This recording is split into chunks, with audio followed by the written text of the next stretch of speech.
தாவீதுக்கு முன்னாடி இருந்த எந்த பரிசுத்தவானும் அதை என்ன பண்ணல, பெற்றுக்கொள்ளலன் என்பதை மிக கவனமாக நீங்கள் புரிந்து கொள்ள வேண்டியது அவசியம்.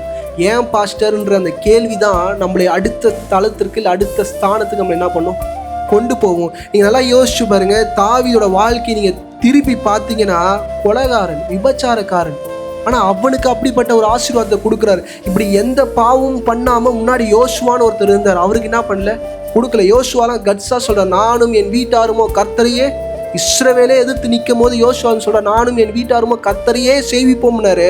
கர்த்தர் யோசுவா முன்னாடி வந்து நின்று ஓ வீடு என்றைக்கு என்ன பண்ணோம் சொல்லலை. இன்னைக்கு ஆபிரகாமோடு அவர் பண்ணின உடன்படிக்கையை விட, ஆபிரகாமுக்கு அவர் கொடுத்த ஆசீர்வாதங்களை விட, பைபிளில் the extreme grace and extreme blessings யார்கிட்ட தூக்கி கொடுத்துட்டாருன்னா தாவீதுகிட்ட கொடுத்துட்டார்.